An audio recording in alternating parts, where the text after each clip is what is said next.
Project किस्से कविताएं में आपका स्वागत है। आज मैं आपके सामने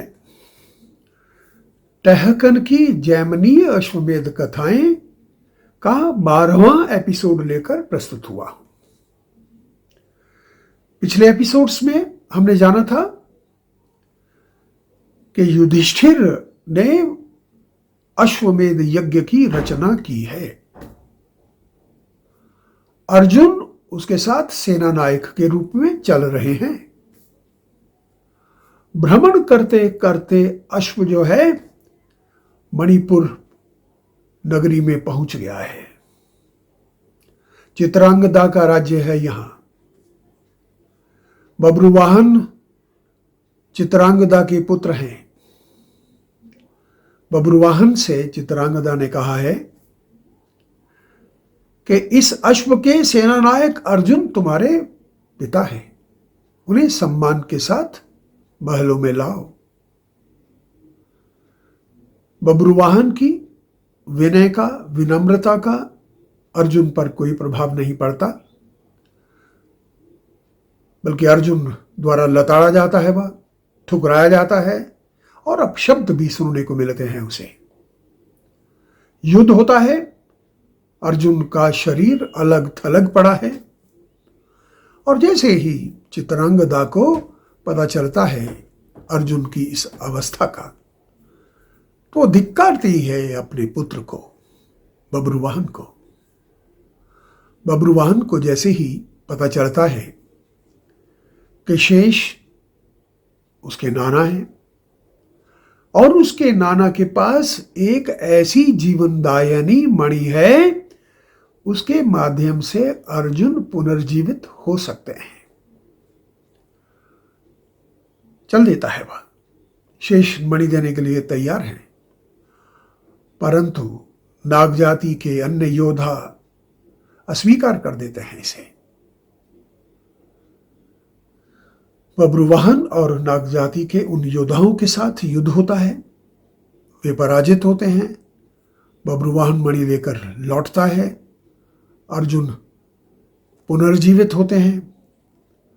पांडव योद्धा, कुंती आदि, कृष्ण आदि मणिपुर में 5 दिन के लिए रुकते हैं और जिसके बाद अश्व चल देता है पश्चिम दिशा की ओर। त्रियापुर नगरी में पहुंच गया है। मोरध्वज यानी मयूरध्वज नामक राजा का राज्य है। धार्मिक हैं लोग, वैष्णव धर्म को मानने वाले, कृष्ण भक्ति करते हैं, शूरवीर भी हैं।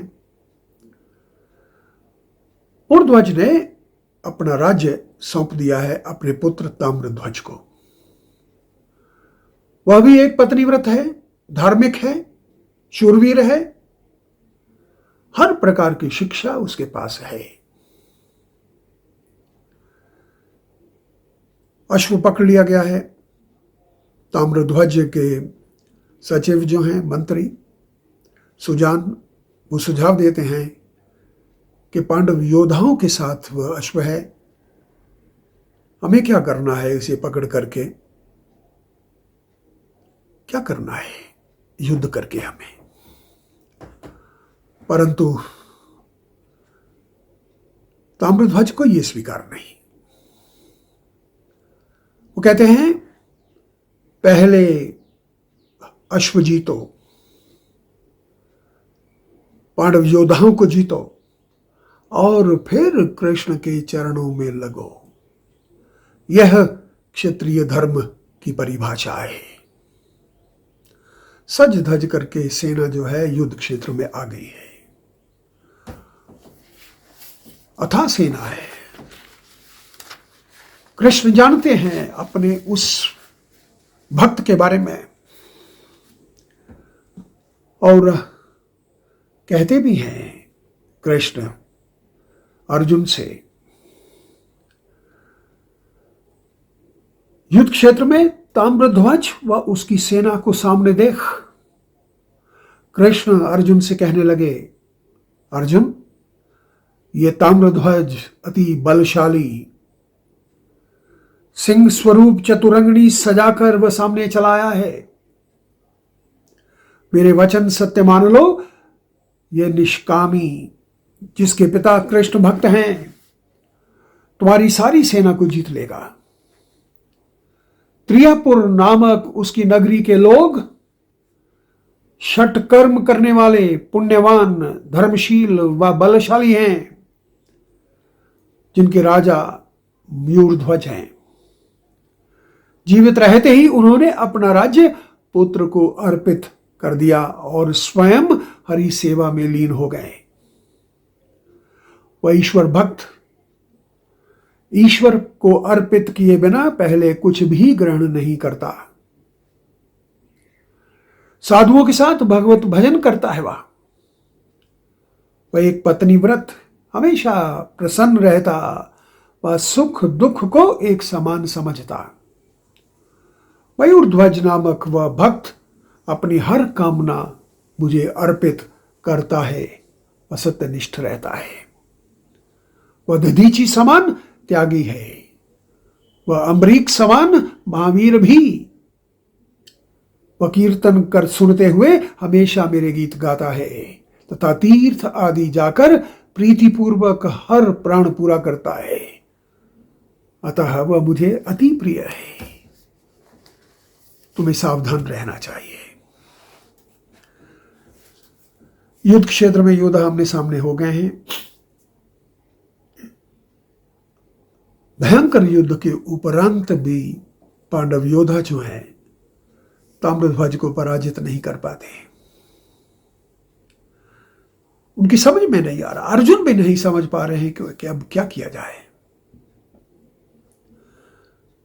यहां तक कि अर्जुन भगवान शिव से प्राप्त जो विशिष्ट बाण है उसका भी प्रयोग करते हैं, कोई असर नहीं होता।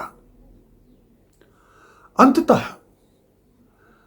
कृष्ण से प्रेरित होकर के अर्जुन एक ऐसा बाण चलाते हैं जिसमें वह स्वयं का तेज तो भरते ही हैं, भगवान कृष्ण के संपूर्ण तेज को उसमें डाल देते हैं।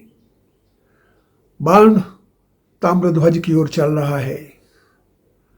ताम्रध्वज सोचते हैं, यदि मैं इस बाण की अवज्ञा करता हूं, वह एक प्रकार से भगवान की अवज्ञा होगी। ताम्रध्वज मूर्छित होते हैं। अर्जुन की जय जयकार होती है। जैसे ही मोरध्वज को पता चलता है, वो युद्ध क्षेत्र में आते हैं। कृष्ण को उन्होंने विनम्र प्रणाम किया है। कृष्ण जानते हैं कि मोरध्वज को भी पराजित कर पाना अर्जुन के वश की बात नहीं होगी, और वैसे भी उसके भीतर प्रतिशोध की ज्वाला जो है वो जल रही होगी। आमने सामने होने पर सेना जो है, पांडव सेना, उसका विनाश होना शुरू हो जाता है। तभी कृष्ण इस प्रकार की संरचना तैयार करते हैं कि जैसे ही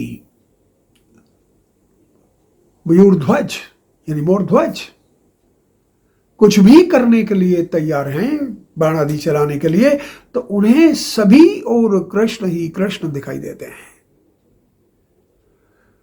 और इस प्रकार कृष्ण की अपनी ही तरह की प्रेरणा पाकर के वे कृष्ण के चरणों में लग जाते हैं, प्रार्थना करते हैं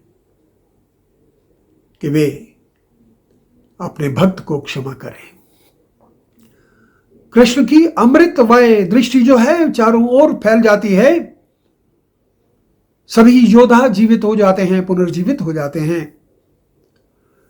और